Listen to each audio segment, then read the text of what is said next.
With the holidays upon us, many people will be getting their hands on an Xbox One for the very first time. And now the Xbox One has been out for a few years, it finally has a decent sized library of games. So I thought I would put together a quick list of games that every owner of an Xbox One should have in their collection. However, the list only includes Xbox One exclusives. So no Madden, no Call of Duty, no Battlefield. Those are games that are on multiple systems. These are games you can only get on Xbox One. So starting on our list at number 10 is Sunset Overdrive. And this game is like Tony Hawk meets Ratchet and Clank meets Dead Rising. A completely unique movement system. It makes for some incredibly fast-paced and fun. After becoming familiar with it, you guys can easily travel through the entire city without so much as setting foot on the ground.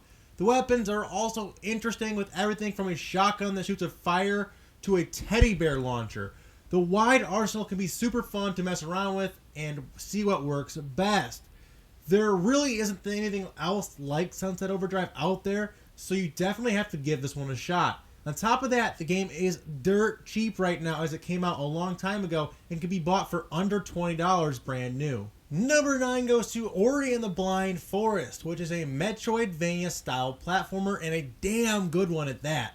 First off, the game looks and sounds absolutely amazing, and its mechanics are incredibly unique and interesting. But unlike many platformers, this game actually has a fun and engaging storyline. Not just like someone kidnapped the princess again, like looking at you, Mario, that gets old. Anyway, the controls in this game are outstanding, and your character is nimble and easy to move, but at the same time has weight and traction, and the game has an overall great feel. Ori the Blind Forest won Xbox Game of the Year in 2015, and for good reason. This is one platformer you simply have to check out. You can download it digitally, or you can pick up a definitive edition copy of it for under $20 at most stores. Next, at number 8, we have Halo 5, the latest and greatest entry in Microsoft's biggest and most popular franchise. And as expected, the visuals and sound design are second to none.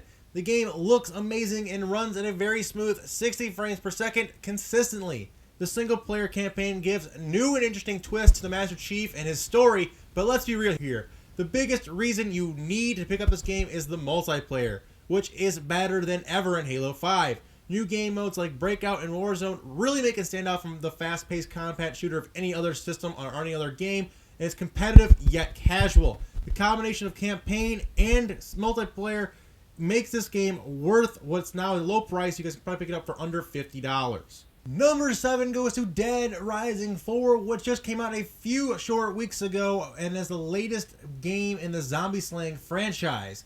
Dead Rising has always been known for its horror-inducing hordes of zombies and the crazy over-the-top arsenal of weapons to take them on with, and Dead Rising has no shortage of either. Crafting weapons is back and better than ever, with hundreds of different wacky combos, from electrified axe to an acid vomiting teddy bear. Rushing through a waves of zombies on a big wheel is loads of fun, and on top of the slaying action of the campaign is actually pretty well executed storyline that will keep players guessing. There's also loads of optional side missions for those achievement hunters out there, and if you're into mindless zombie killing, then this is the game to get. Coming in at number 6 is the time-shifting third-person shooter Quantum Break, and it's like no other shooter I've ever seen or played. Giving the player the ability to manipulate time and space makes for some truly unique gameplay. The storytelling is also out of the ordinary, as the game lets you choose certain paths that can alter which direction the game goes. There are also live-action TV show-like cutscenes, and you may be thinking that these would be cheesy like the stupid FMV games of the late 90s, but this is so much different. The actors do a top-notch job, and the scenes are very well done and put together, much like a TV show today. Overall, the game delivers a truly unique experience, compelling and fun mechanics with good storytelling and even better acting. This game is one that you not only need to play, but you need to play through it a few times to see what happens differently based upon your choices. The replayability for Quantum Break is off the charts, so it's definitely worth picking up. Just cracking our top 5 is Cuphead, which I know has not been released just yet, but is scheduled to hit store shelves sometimes in mid-2017, and it's an absolute day one must purchase. The game is a shoot 'em up based on 1930s cartoons, and the marriage between the two things is a thing of beauty. From the gameplay that we've been shown, I can already tell that this is going to be one of the biggest and most popular games of the year, and I'm extremely excited to get our hands on it. The boss fights look insane, and it appears that we will be getting many different styles of fights with them, from standard run and gun style to flying horizontal shooters, and I'm sure many more will even come. We'll have to wait and see on these amount of these, but these bosses look insane. However, the best part about this game is you guys can blast your way through cartoons with a friend, as the game has a robust co-op mode, so you and your friend can take down cartoon baddies together. There is no official release date for this just yet, so keep an eye out for more information on it coming very soon. Number 4 goes to Gears of War 4, and Gears is another staple in the Xbox lineup, and the new released Gears of War 4 is the best the series has to offer. It does a great job of blending elements from past Gears games and with ones of the new game, pulling on heartstrings of fans with Marcus passing on the torch to his son and his friends.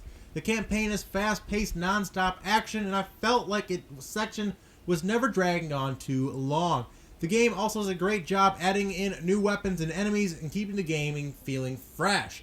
But Gears is known best for its multiplayer, and Gears of 4 is no slouch in that department either. Everything Gears players could ever want, from classic game modes to new game modes, and of course everyone's favorite, the 5-player Horde mode.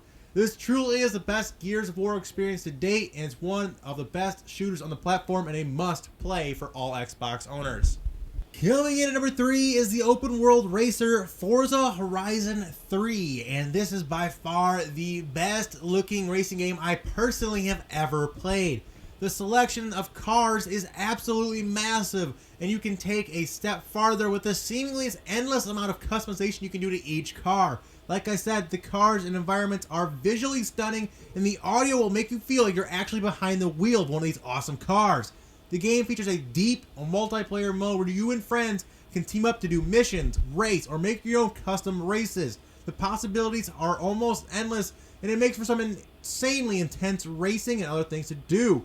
If you're looking for a racing game that really shows off what the Xbox One can do, then look no further than Forza Horizon 3. In our runner-up spot is a Rare Replay, which is a collection of some of the best games of all time by one of my personal favorite developers, Rare. It features games from as far back as the NES all the way up to the Xbox 360 era, covering franchises like Viva Pinata, Perfect Dark, Battletoads, Blast Corps, Jet Force Gemini, Banjo-Kazooie, and of course everyone's favorite Conker's Bad Fur Day. Playing all these games on one disc is absolutely amazing, especially with the recent rise of prices for original carts. Some of these games are getting sky high. I know Conker's Bad Fur Day goes for over $70, $75 sometimes. Well, you can get the HD version plus 29 other great games by Rare for under $20. The sheer amount of content is off the charts, and this is one of the biggest bangs for your buck you'll ever get.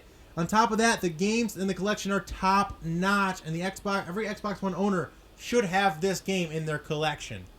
And finally, our number 1 must-own Xbox One game goes to Halo the Master Chief Collection. Now, for all of you who are yelling at the screen, K-Mac, you already had Halo 5 on the list, you can't have 2 Halo games.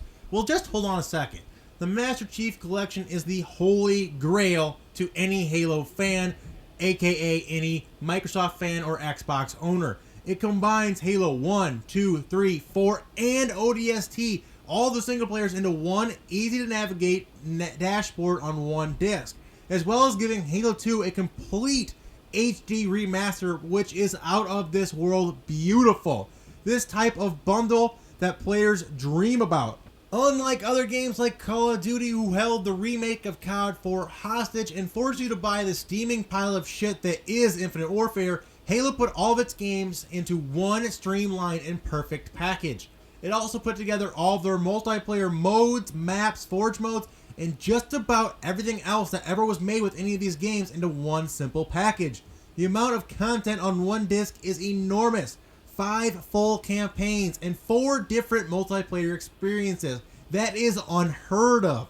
And it set the bar super high. This is the defining game of the Xbox One, and you simply must have this. But that is all we have time for today, guys. I hope you guys all enjoyed. If you guys did, make sure to hit that like button and let's try to hit 500 likes in the video. It really helps out my channel when you guys do that for me. I really appreciate it. Also, feel free to subscribe for more gaming and pop culture content in your sub boxes daily. And be sure to check out my previous top 10 must-own list that I've done on the PS4, N64, and other consoles. Links in the description and in the end slate. But until next time, guys, remember it's always K-Mac time somewhere. Take it easy, and peace out.